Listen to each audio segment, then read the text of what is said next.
Então vamos dar sequência à nossa série, o Evangelho que une céu e a terra.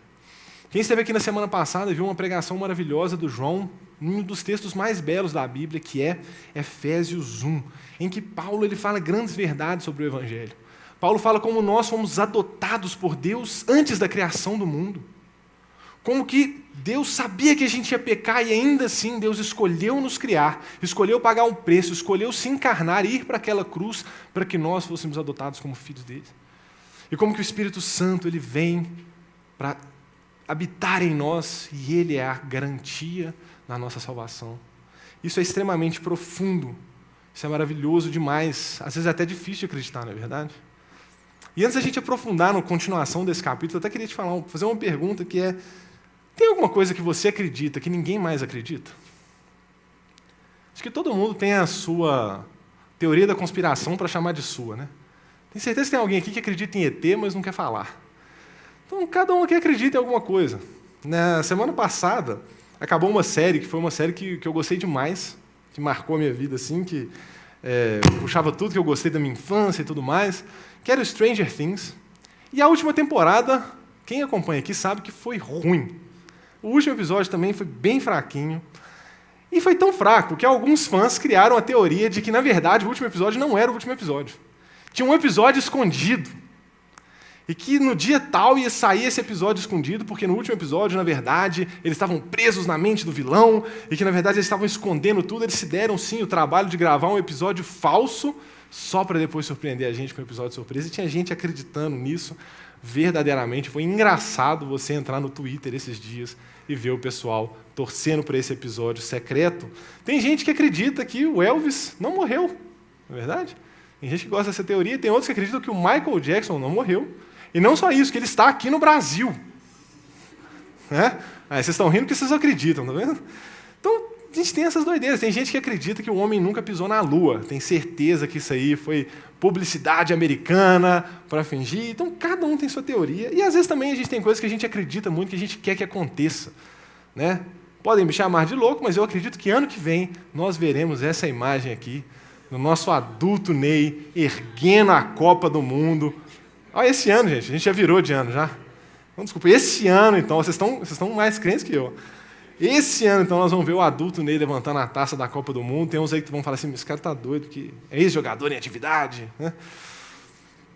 E tem coisas que a gente olha e fala assim: nossa, isso é bom demais para ser verdade. Né? A gente às vezes nem quer acreditar. Não acredito que está acontecendo, isso está bom demais. Nossa, não acredito na promoção que eu tive, não esperava isso. Nossa, minha esposa está grávida. Não está não, gente. Quem sabe em breve. Mas tem coisas que a gente fala: nossa, isso é bom demais para ser verdade. E tem Efésios 1. Efésios 1, que a gente começou a ver na semana passada, Paulo ele traz verdades tão profundas sobre o Evangelho de Deus, tão maravilhosas sobre o Evangelho de Deus, que ele para agora, na sequência do capítulo, e ele ora para que a gente possa compreender essas verdades que ele falou. Porque elas são tão profundas e tão misteriosas que Paulo ora para que a gente possa compreender a beleza do Evangelho de Deus. Se você está com a sua Bíblia, eu queria te convidar a abrir o texto Efésios, no capítulo 1, a gente vai ler a partir do versículo 15. Eu vou colocar aqui também nos slides, se você preferir acompanhar por aqui. E o texto começa assim: desde que eu soube da sua fé no Senhor Jesus e de seu amor pelo povo santo em toda parte, não deixo de agradecer por vocês em minhas orações. Peço que Deus, o Pai glorioso de nosso Senhor Jesus Cristo, lhes dê sabedoria espiritual e entendimento para que cresçam no conhecimento dele. Oro para que o seu coração seja iluminado, a fim de que compreendam a esperança concedida àqueles que ele chamou e a rica e gloriosa herança que ele deu a seu povo santo. Também oro para que entendam a grandeza insuperável do poder de Deus para conosco, os que cremos. É o mesmo poder grandioso que ressuscitou Cristo dos mortos e o fez sentar-se no lugar de honra, à direita de Deus, nos domínios celestiais. Agora, ele está muito acima de qualquer governante, autoridade, poder, líder ou qualquer outro nome, não apenas neste mundo, mas também no mundo futuro. Deus submeteu todas as coisas à autoridade de Cristo e o fez cabeça de tudo para o bem da igreja. E a igreja é seu corpo. Ela é preenchida e completada por Cristo, que enche consigo mesmo todas as coisas em toda a parte. Pai Santo, essa é a tua palavra maravilhosa, Deus. Eu queria simplesmente repetir o que Paulo ora aqui, para que essa manhã o Senhor possa abrir os olhos do nosso coração, nos dar espírito de entendimento, espírito de revelação, para que a gente possa compreender as verdades profundas da tua palavra, que isso entre em nosso coração e gere verdade e vida. Em nome de Jesus. Amém. Então, a gente está continuando o capítulo 1, e como eu falei, a primeira parte do capítulo 1, você pode ler depois assista também no nosso podcast, ouça também no nosso podcast a pregação do João. Ele vai falar que Deus, ele é o criador de todas as coisas. Deus fez todas as coisas, Deus fez esse mundo, Deus mediu os céus com a palma das suas mãos. Deus é grandioso, Deus fez todas as coisas. E Ele escolheu nos adotar como filhos. Deus se fez carne. Deus foi para a cruz, Deus morreu no nosso lugar para que nós fôssemos adotados como filhos dEle.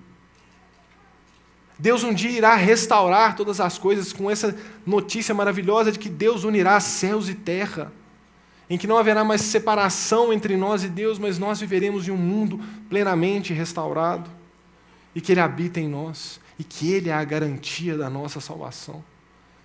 Que se você está salvo, você vai permanecer salvo, não por mérito seu, mas porque o Espírito Santo habita em você e vai fazer você permanecer com o Senhor. E dessas verdades, então, Paulo, ele entra no capítulo 15, no versículo 15, desculpa. E algumas traduções aí que vocês vão ter, na Revista Atualizada, na NVI, em outras traduções também, esse versículo 15 ele vai começar com um por isso, né, ou por causa disso. E é sempre importante a gente se atentar com essas conjunções na Bíblia, porque se ele falou por isso, essa oração que ele está dando início agora está se referindo a tudo que ele falou antes. Né, eu acho que essa tradução perde um pouquinho nisso, de puxar um pouco disso, mas pelo contexto dá para entender que ele está orando por causa disso. Então, ele está falando, olha, por causa disso tudo, eu quero orar para que Deus abra os olhos do nosso coração, para que a gente possa compreender essa verdade. Porque muitas vezes nós ouvimos o Evangelho. Se você não é cristão, você provavelmente já ouviu essa história várias e várias vezes, sobre Jesus, sobre a cruz, você já veio em evento de Natal, você já viu coisa de Páscoa, mas muitas vezes você ainda fala assim, mas eu não sei se esse negócio de Deus é verdade. Porque talvez isso ainda não tenha entrado de fato no seu coração. E é por isso que Paulo ora. E às vezes você também, como eu, que tem vários anos e anos de igreja, muitas vezes a gente escuta isso tantas vezes, isso vira um cotidiano nosso, a gente já escuta isso tanto e perde esse fascínio pelas verdades de Deus. E por isso Paulo ora para o nosso coração. Então Paulo começa assim, desde que eu soube da fé no Senhor Jesus e do seu amor pelo povo santo em toda parte. É interessante que o João comentou na semana passada que Paulo fundou essa igreja na cidade de Éfeso. Paulo chega lá, já havia alguns irmãos que acreditavam em Jesus, mas que ainda não tinham o Espírito Santo, não compreendiam o Evangelho em sua totalidade, e Paulo então expõe o Evangelho para essas pessoas. Eles são transformados, recebem o Espírito Santo, são revestidos de poder e começam a proclamar que Jesus é rei ali na cidade de Éfeso. E o Evangelho ali começa a se aprofundar. Paulo passa 2 anos naquela cidade e essa igreja começa a crescer de forma maravilhosa. Então, parece um pouco estranho, né, quando Paulo fala assim, quando eu soube da sua fé, mas espera aí, você não fundou, você não estava lá? E aqui a gente tem 2 possibilidades. Né? A primeira é que essa igreja cresceu demais. Então, Paulo escreve essa carta anos depois. A gente não sabe a data exata, mas provavelmente entre 2 e 5 anos depois. Provavelmente nesses 5 anos a igreja cresceu demais, porque o Evangelho estava invadindo aquela cidade. O Evangelho estava transformando vidas. E muitas pessoas foram alcançadas. Então essa igreja cresceu tanto que Paulo está mandando para muitas pessoas que ele não conhece e que ele ouviu como a fé deles está firme e como eles têm amado ao Senhor. E também muitos creem que, na verdade, essa carta ela não foi escrita só para a cidade de Éfeso, mas foi escrita para toda a região ali da Ásia Menor, em que Éfeso era a cidade mais proeminente, e como Éfeso era uma cidade gigantesca, né? A gente falou, recentemente a gente pregou sobre Apocalipse, né? A carta que Jesus envia para a igreja de Éfeso, e a cidade de Éfeso era gigantesca, né? Uma das 7 maravilhas do mundo antigo estava lá, que é o templo da deusa Ártemis, então era uma cidade muito grande. Então, talvez por essa relevância dessa cidade, pelo tanto que a carta foi importante lá, né? Essa carta, então, tenha sido tratada como de Éfeso. As pessoas acreditam nisso porque, em alguns manuscritos, na abertura da carta, ele não cita carta de Paulo aos Efésios. Então, das duas maneiras, faz sentido e a gente pode seguir. E então, Paulo vai elogiar o amor pelo povo santo e a fé no Senhor Jesus. Fé e fidelidade são a mesma palavra no grego. Então, isso é interessante que muitas vezes você pode traduzir fé por fidelidade e a fé por a nossa crença de todo o coração em quem Jesus é. E Paulo pode estar elogiando as duas coisas. Vocês creem firmemente em quem Deus é e vocês têm sido absolutamente fiéis à palavra de Deus. E não só isso, o amor que vocês têm a Deus tem sido o amor verdadeiro, porque ele tem refletido em você amar o próximo. E se você ama a Deus de fato, você tem que amar o próximo. Você tem que amar as pessoas, você tem que amar a igreja. Você tem que amar pessoas. Como o apóstolo João diz, como você pode falar que ama a Deus que você não vê, se você não ama o seu irmão a quem você vê? O amor de Deus, ele tem que nos levar a amar as pessoas. E é interessante que isso está totalmente conectado com o que Jesus vai falar para a igreja de Éfeso, mais de 30 anos depois. A carta de Apocalipse é escrita, o livro de Apocalipse é escrito ali no final do século I, né, lá no ano 90. Então, alguns anos ali, muitos anos depois. É interessante, talvez Paulo já estivesse percebendo alguma coisa nessa igreja, por isso que ele ora sobre esse conhecimento aprofundado a respeito de Jesus para essa igreja. Porque Jesus vai falar que essa igreja perdeu o primeiro amor.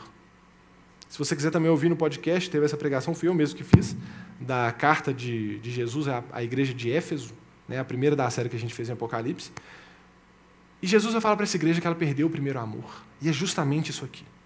Essa fidelidade, esse fascínio por quem Deus é, e amar ao próximo, amar a igreja, amar pessoas. Esse é o primeiro amor. E Paulo termina esse versículo de uma forma constrangedora, que ele fala assim, eu não deixo de agradecer a Deus por vocês, ou eu não cesso de dar graça por vocês. Isso me constrangeu essa semana, porque eu fiquei pensando, queria compartilhar essa mesma dúvida com você. Você tem investido tempo de oração na vida das pessoas? Porque é interessante que essa é uma carta que Paulo está escrevendo para muitas pessoas que ele nem conhece.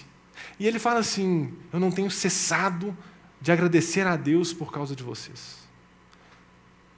Eu fiquei, poxa, às vezes eu não estou gastando tempo de oração nem pela minha mãe, nem pelo meu pastor. E Paulo, ele gasta tempo de oração por uma igreja que, por mais que ele tenha fundado, está cheio de pessoas que ele nem conhece. Paulo gasta oração e a gente vai ver Paulo citando como ele tem orado por várias igrejas. Ele fala isso para os Colossenses, ele fala isso para os Romanos, ele fala isso para Efésios. Fora os seus companheiros de viagem. Como Paulo gastava tempo de oração. Isso é constrangedor, porque muitas vezes a gente gasta tanto pouco tempo em oração, e geralmente elas estão centradas só na gente, né? Deus abençoa, Deus cuida de mim, Deus cuida da minha família. Né? E muitas vezes a gente deixa de orar por pessoas, orar pela nossa igreja, orar pelas pessoas que estão aqui conosco, orar pelo nosso pastor, orar pelos líderes dos nossos filhos, que estão ali gastando, investindo tempo, e a gente muitas vezes não tem orado por eles. Que isso possa nos constranger para que a gente tenha essa prática cada vez mais e mais. Paulo então segue dizendo, em minhas orações, peço que Deus, o Pai glorioso de nosso Senhor Jesus Cristo, lhes dê sabedoria espiritual e entendimento, para que cresçam no conhecimento dele. Então, Paulo aqui ele já deixa claro qual que é o principal motivo e objetivo dessa oração dele. E Paulo usa 3 palavrinhas aqui importantes. Paulo vai falar sobre sabedoria, sobre entendimento, ou em algumas traduções aí, revelação, e conhecimento de Deus. E Paulo está relacionando os 2 primeiros, a sabedoria espiritual, o entendimento ou a revelação, ao conhecimento de Deus. Ou seja, o principal desejo de Paulo é para que a igreja conheça a Jesus de forma profunda. Paulo está orando para que aquela igreja pudesse conhecer a Jesus de forma profunda. E eu creio que não só aquela igreja, mas a todos nós. Porque muitas vezes nós ouvimos essas verdades de Deus, ouvimos as verdades do Evangelho, ouvimos que existe um Deus Criador, que existe um Jesus que nos salvou, e a gente trata isso como se fosse uma notícia legal. Ah, que bom que Jesus morreu. Ah, que legal, sou amado. Né? Que bom, eu vou frequentar essa igreja. Isso é uma palavra bonita, né? Que legal, Jesus me amou. Que legal, Deus me amou. E a gente muitas vezes não dá o verdadeiro cuidado, a verdadeira admiração que essa verdade deveria gerar em nós. E é por isso que Paulo ora. Ele ora assim: eu não quero que essa igreja, eu não quero que vocês escutem as palavras que eu falei aqui, na primeira metade desse capítulo, que vocês escutem o que Jesus fez por vocês, que vocês escutem as verdades a respeito do Evangelho de Deus, e que isso não transforme vocês profundamente. Então eu oro para que vocês tenham entendimento e conheçam Jesus profundamente, e nós precisamos buscar isso. Quantas vezes nós cremos no Evangelho, ou conhecemos a Deus, e nós não investimos tempo em conhecer mais quem Deus é? Nós gastamos pouco tempo estudando a palavra de Deus, ou compreendendo mais profundamente quem o Senhor é, quando a gente deveria ter um maior interesse sobre isso. E nós muitas vezes não investimos o tempo que nós deveríamos, se de fato nós cremos que o Criador de todas as coisas se revelou a nós. E o pior é que nós somos as pessoas que falam e representam quem Deus é. E a gente não deve falar de coisas que a gente não entende, que a gente não conhece. E a gente tem que cada vez mais entender que é o maior privilégio que nós temos, é crer em quem Deus é. O maior privilégio que nós temos é poder conhecer a Deus, é poder se relacionar com Ele, não apenas conhecimento, mas se relacionar e conhecê-lo de forma relacional. Que privilégio é saber que eu posso entrar no meu quarto e o Criador de todas as coisas estará lá comigo. Não só isso, mas me chamando de filho. Que verdade profunda. E se nós somos essas pessoas que falam e representam quem Jesus é, como que a gente pode falar de um Jesus que a gente não conhece profundamente? Como que a gente pode pregar a respeito de um Deus que a gente não conhece profundamente? Na semana passada ou retrasada teve um episódio que eu achei engraçado sobre isso. Como que uma pessoa às vezes pode falar sobre coisas que não entende de forma profunda e passar vergonha com isso. Foi um caso do nosso querido Fábio Porchat. Fábio Porchat foi num podcast, Flow, né, podcast bem famoso, e ele falou uma bobagem muito interessante. Porque é legal que o ateu, ele gosta de falar mal da Bíblia. Muitas vezes o ateu ele gosta de se sentir muito inteligente. E ele começou a falar assim: não, porque os pessoal que crê na Bíblia, eles creem só na parte que convém, né? Porque se você crê nisso, você tem que acreditar que você tem que apedrejar uma pessoa também. Ou seja, ele foi extremamente ignorante, porque ele está falando de algo que ele não conhece e que ele não entende. Porque se ele conhecesse a Bíblia, ele ia saber que acreditar na Bíblia não é acreditar que a Bíblia é um manual de regra e tudo que eu leio eu tenho que fazer igual. Não, mas é entender o que cada texto está dizendo, qual que é o contexto que cada texto foi escrito. É entender que existem várias literaturas diferentes dentro da Bíblia. Existem textos narrativos, existem textos legislativos, existe lei na Bíblia, existem textos que são poéticos, poesias, existem cartas, evangelhos, e cada texto tem que ser lido da sua maneira. E se ele tivesse estudado ainda mais profundamente, ele ia ver que se ele comparasse a lei que Deus dá para aquele povo, ainda com coisas que a gente não consegue compreender, mas comparasse com dos povos circunvizinhos ali de Israel, ele ia ficar horrorizado com como era a lei dos outros povos. Porque a lei de Deus era muito superior e tão maravilhosa. E é por isso que a gente tem que conhecer o que a gente fala. Imagine se a gente muitas vezes não está falando de Deus e passando vergonha como o Fábio passou. A gente precisa falar de coisas que a gente entende. Tem um episódio que marcou minha vida. A gente tinha, na antiga, quando a gente era da comunidade, a gente tinha aos sábados à noite um evangelismo na Savassi, que era o Café com o Roberto. A gente sentava ali do lado da estátua do Roberto Drummond e ficava distribuindo café de graça. E era muito legal porque a gente tinha a oportunidade de conversar com muita gente. Skatistas, pessoa que estava lá bêbada, muita gente ficava ali na Savassi, muitos moradores de rua sentavam lá com a gente, tomavam um cafezinho.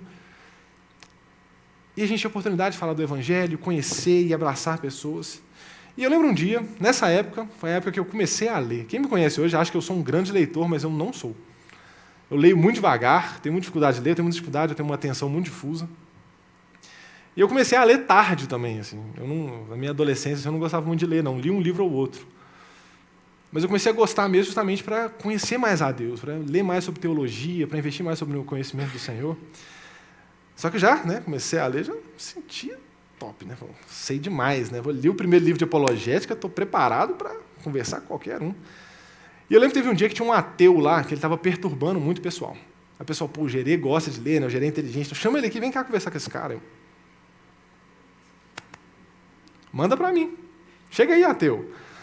Aí chegou o ateu e ele falou assim, não quero nem começar a conversar, eu só quero que você me responda uma pergunta. Aí eu, pois venha. Aí ele falou assim, você já leu a sua Bíblia inteira? Eu lembro que na época, foi quando eu comecei a ler de verdade, eu estava investindo nisso, eu já tinha lido tipo assim, vários livros da Bíblia várias vezes e tal, mas o Antigo Testamento eu nunca tinha terminado alguns livros específicos, e eu estava fazendo justamente isso, nessa época. Aí eu, putz, se ele tivesse me perguntado um mês daqui depois, eu ia responder assim, eu falei, não. E ele me falou uma frase muito marcante, e que eu queria compartilhar com vocês, a sabedoria do ateu da Savassi, que infelizmente eu não lembro o nome dele. Ele falou o seguinte, você acredita que o seu Deus se revelou por meio de um livro e você nunca leu esse livro inteiro? Me desculpe, mas eu não respeito a sua opinião. Cara, que pancada. Aquilo me marcou muito, assim. Depois eu tive um papo muito bom com ele, a gente ficou mais de 1 hora conversando, no final ele respeitou um pouquinho a minha opinião, assim. Eu até dei um livro para ele no dia. Mas isso me marcou muito, eu falei, é verdade. Se eu creio que Deus, que o Criador do universo, que me adotou como filho, ele se revelou por meio de um livro, como que eu não estou investindo tempo para conhecer esse Deus da maneira mais profunda que eu puder? Para estudar, para entender contexto, para conhecer mais a Ele e me maravilhar com quem Ele é? Nós precisamos investir em conhecer a Deus. E foge daquela frase famosa que fala que teologia esfria o crente, isso é mentira. Como diria o Iago Martins, teologia não esfria o crente, apaga o fogo falso.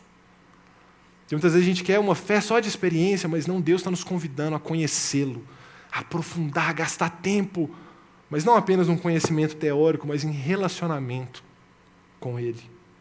Eu não quero dizer que você tem que ler a Bíblia toda para falar de Jesus. Não é isso. Mas o que eu quero é te incentivar a ter cada vez mais vontade e desejo de conhecê-lo mais profundamente.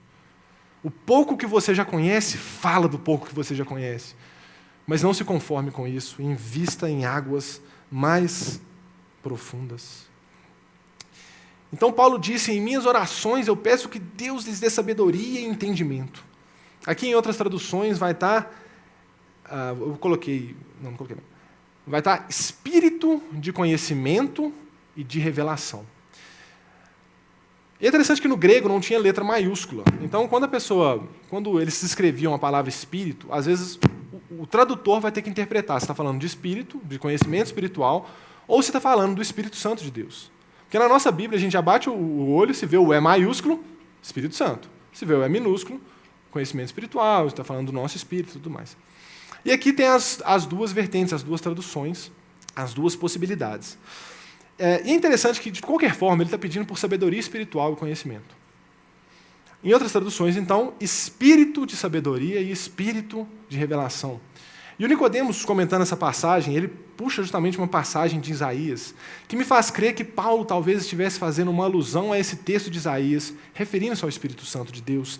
E o texto de Isaías é assim, está lá em Isaías 11, o Espírito do Senhor estará sobre ele, sobre o Messias, o espírito de sabedoria e de discernimento, de revelação, o espírito de conselho e poder, espírito de conhecimento e temor do Senhor. Então, o que Paulo está falando aqui é que esse conhecimento espiritual, ou esse espírito de sabedoria, ele só é possível por meio do Espírito Santo de Deus. Porque nós podemos ouvir a pregação do Evangelho, mas nós precisamos que o próprio Deus transforme nosso coração.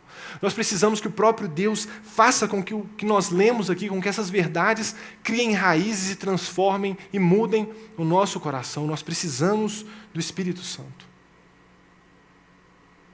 E muitas vezes quando a gente escuta também a palavra de revelação, a gente pensa muito em revelação de eu subir aqui e dar uma palavra para o Emanuel. Emanuel, o Senhor me mostrou que na sua profissão isso vai acontecer isso, que seu CPF é esse.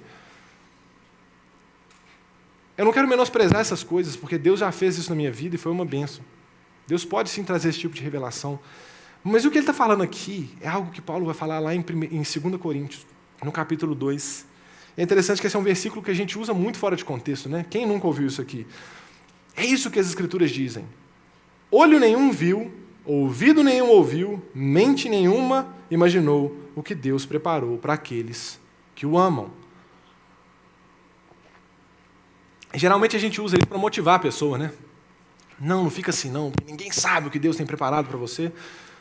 Mas olha a sequência de Paulo. Paulo aqui está trazendo uma citação de Isaías. E olha a sequência.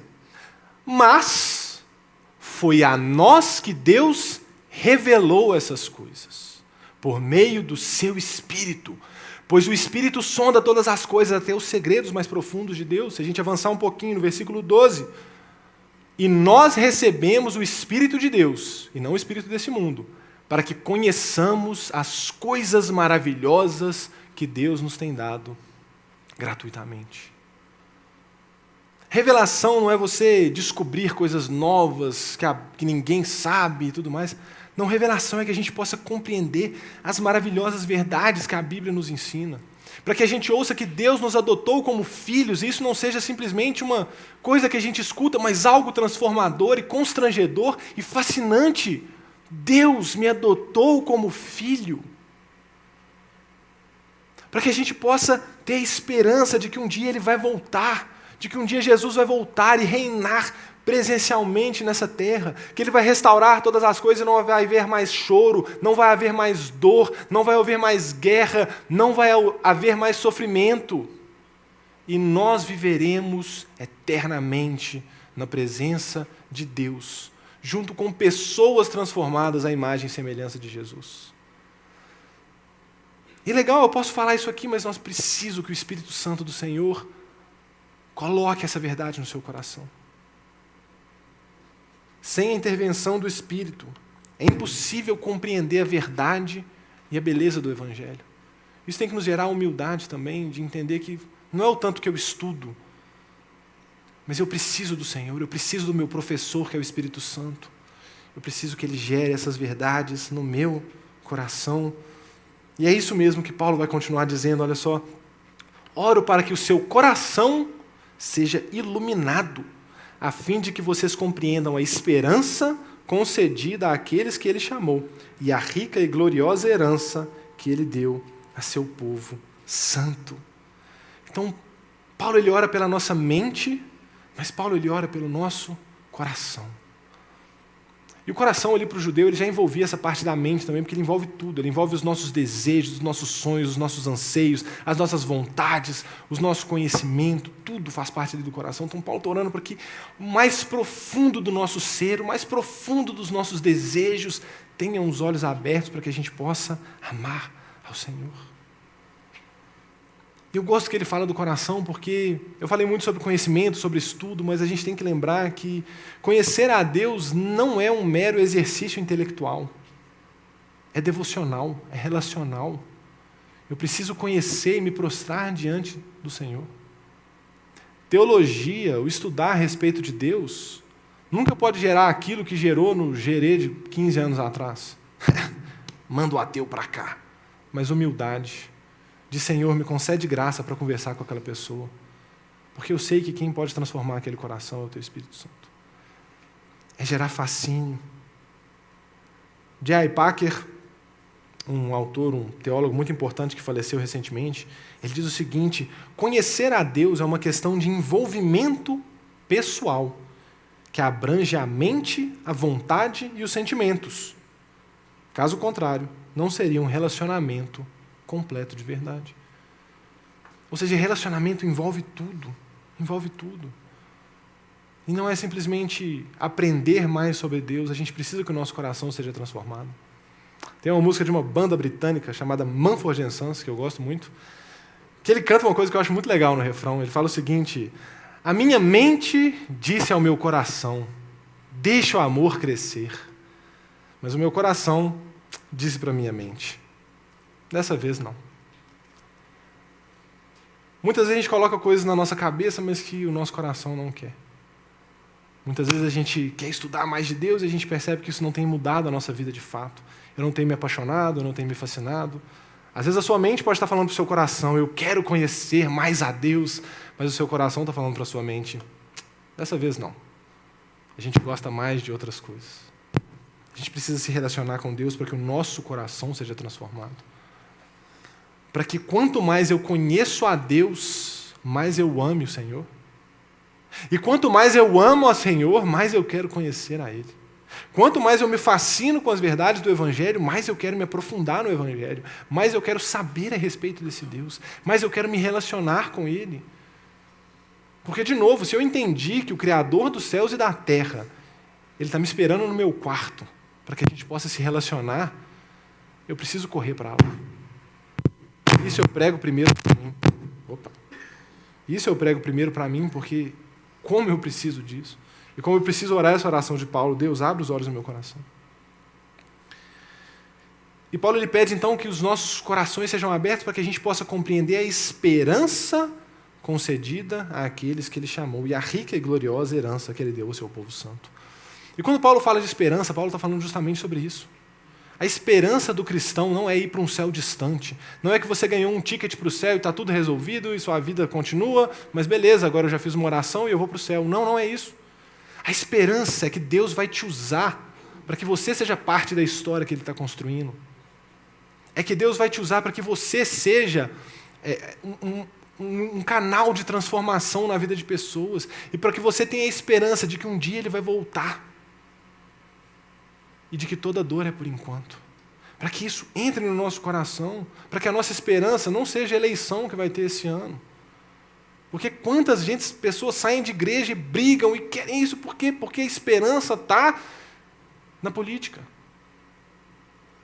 Mas a nossa esperança está que Jesus vai voltar e restaurar todas as coisas.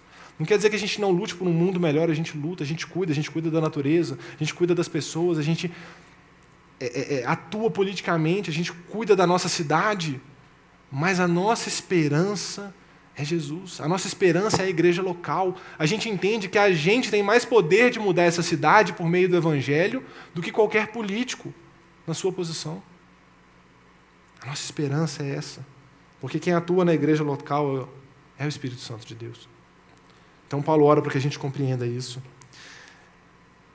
E depois ele fala sobre essa gloriosa herança. E aqui também tem esse texto é difícil, porque se você comparar as traduções, NVI, da Revista Atualizada e da NVT, que são as que a gente usa mais, tem muitas diferenças. E é interessante que na NVI, ele vai falar o seguinte, na última frase.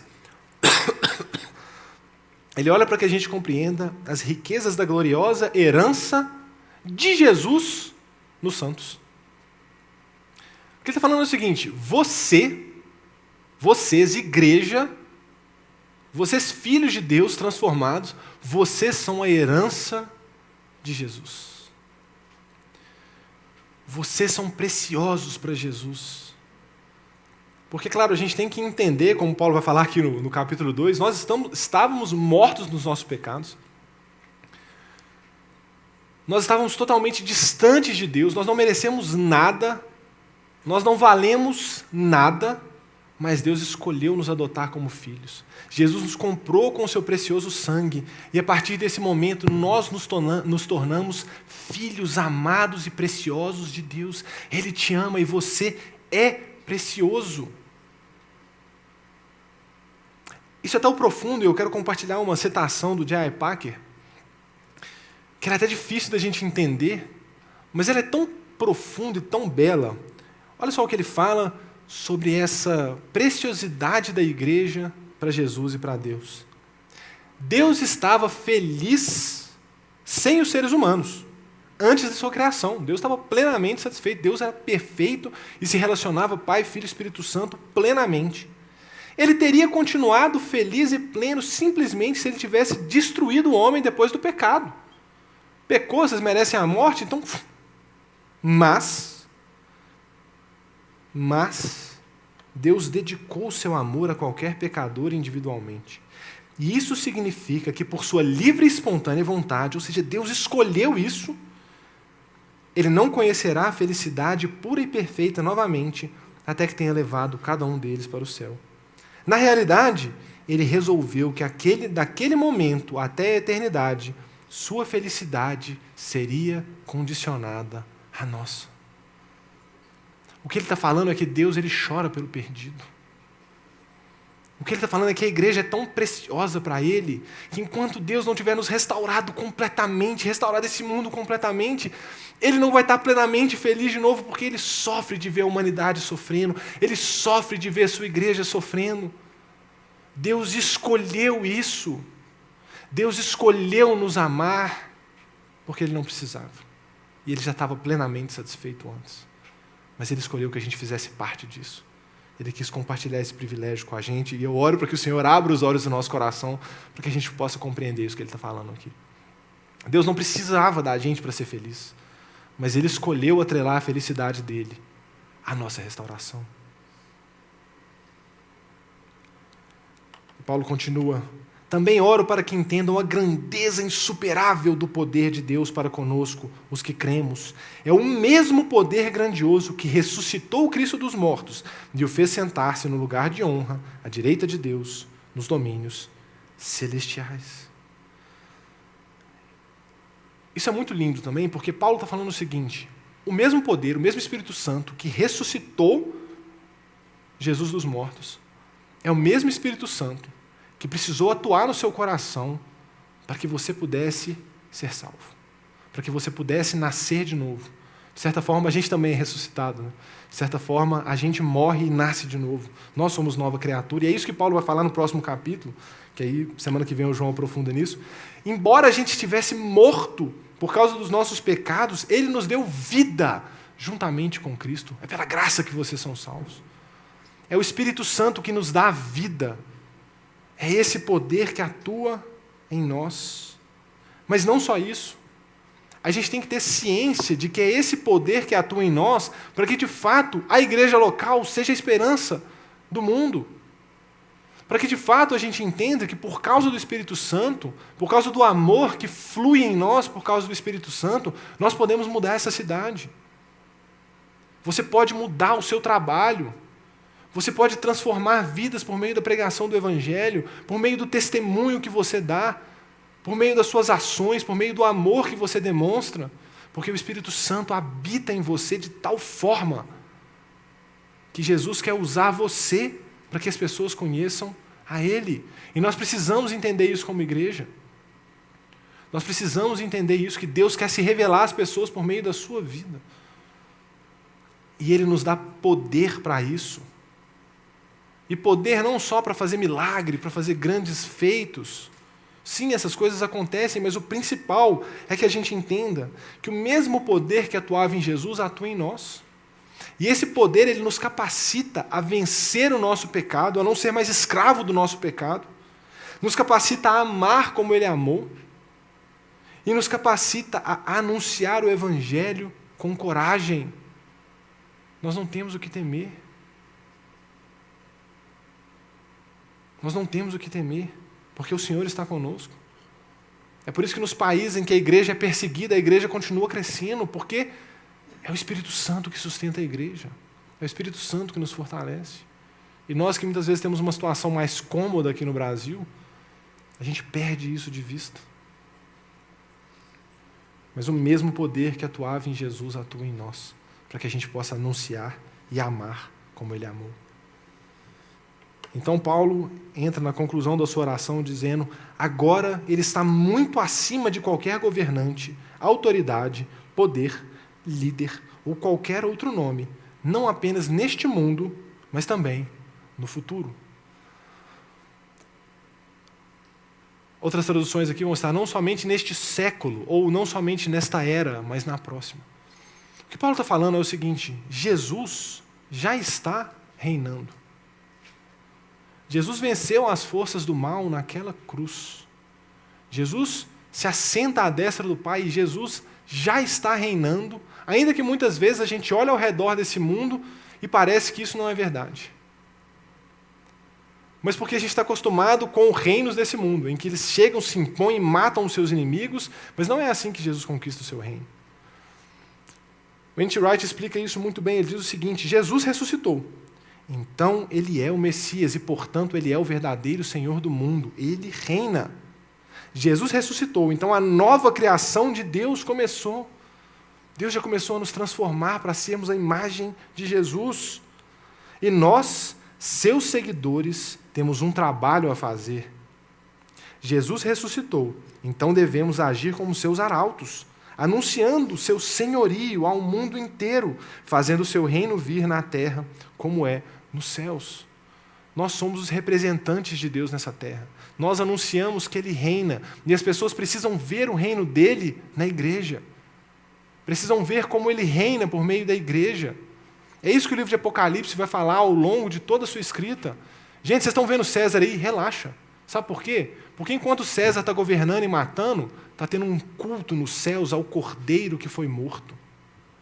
Porque Ele que está sentado no trono. Ele é o verdadeiro Senhor do universo. Ele está governando. Ele está reinando. E o N.T. Wright ele continua. O reino de Deus é, em sua essência, sobre a soberania de Deus, varrendo o mundo com amor e com poder, para que os seres humanos, cada um feito à imagem de Deus, e cada um amado carinhosamente, possam relaxar no conhecimento de que Deus está no controle. Isso é lindo demais. Não é impor um governo no Brasil que vai colocar a Bíblia como a Constituição brasileira, não é sobre isso, não é sobre poder. Porque como que Jesus conquistou o poder? Morrendo. O que Ele nos chama é para reinar como Ele reina, dando a nossa vida ao próximo, dando a nossa vida em amor e que as pessoas possam olhar e falar assim, não faz sentido essa igreja, não faz sentido esse amor, não faz sentido essa pregação, mas ao mesmo tempo eles se sintam acolhidos e transformados pelo amor de Deus. É o que a gente põe na nossa frase aqui fora, né? É o amor que acolhe e a verdade que transforma. Esse é nosso Deus reinando. E Paulo continua, Deus submeteu todas as coisas à autoridade de Cristo e o fez cabeça de tudo para o bem da igreja. 23. E a igreja é seu corpo. Ela é preenchida e completada por Cristo, que enche consigo mesmo todas as coisas em toda a parte. Então, de novo, ele reforça, Jesus já tem autoridade sobre todas as coisas. Ele é o cabeça de tudo e ele é o cabeça da igreja. E aqui Paulo vai trazer duas verdades muito fortes, né? Então ele fala assim, a igreja é seu corpo e ela é completada por Cristo. Tem a tradução da NVI que eu gosto um pouco mais, que é, nós somos o seu corpo e a plenitude de Jesus. A igreja é a plenitude de Jesus. E Paulo está falando duas verdades maravilhosas aqui para a gente concluir essa manhã.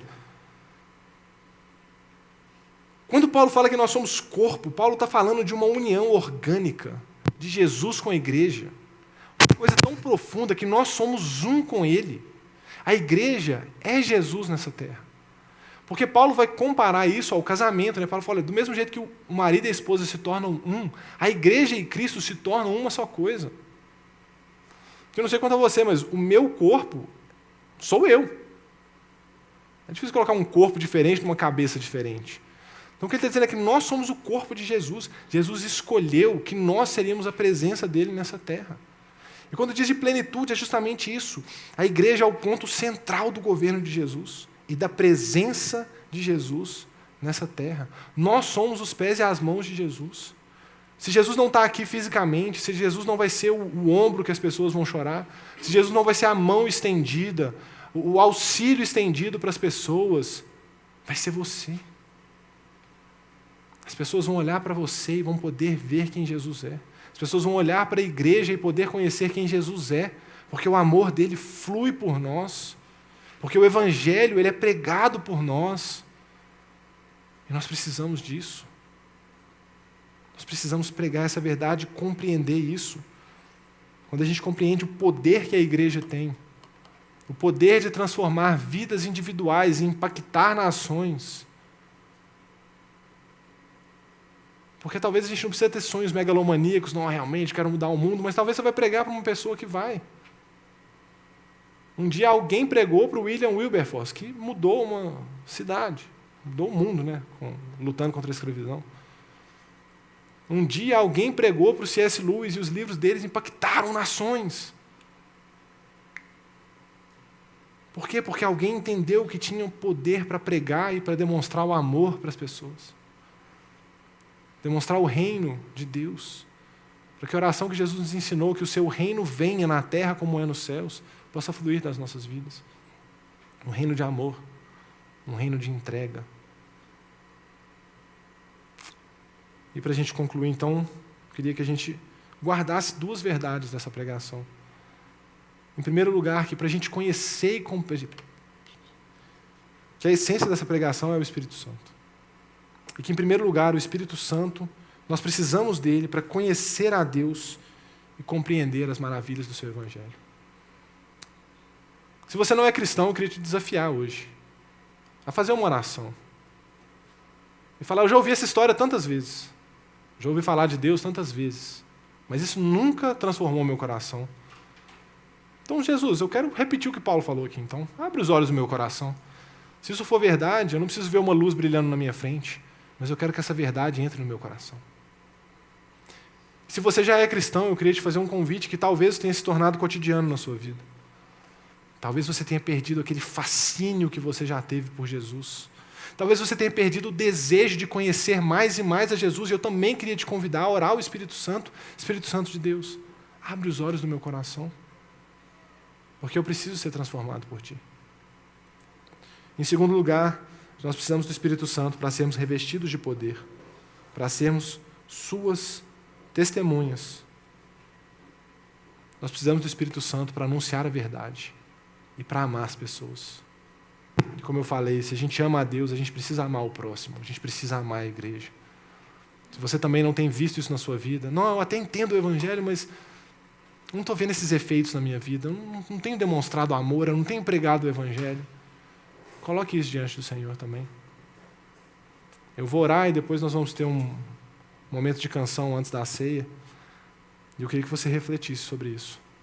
Pai, eu queria te agradecer em primeiro lugar pela Tua palavra, Deus. E eu acredito que eu não tenho nada para orar além do que Paulo orou, Senhor. A começar pela minha vida, Senhor, abre os olhos do meu coração, Pai, para que eu possa compreender o Teu Evangelho cada dia mais e mais, Deus. Que eu não me conforme com um pouco, mas que eu queira te conhecer mais a cada dia. Para que eu seja transformado pelo Teu poder e pela Tua palavra. Para que o Teu Espírito Santo possa me moldar cada dia, Senhor. Para que eu possa Te amar verdadeiramente, para que eu possa me fascinar com a Tua palavra, Senhor. E que isso gere efeitos práticos, vida prática, uma vida de amor, de pregação, que revela quem o Senhor é, Pai. Para que no meio da minha vida e da vida de cada um que está aqui essa manhã, o Teu reino venha na terra, como é nos céus, em nome de Jesus.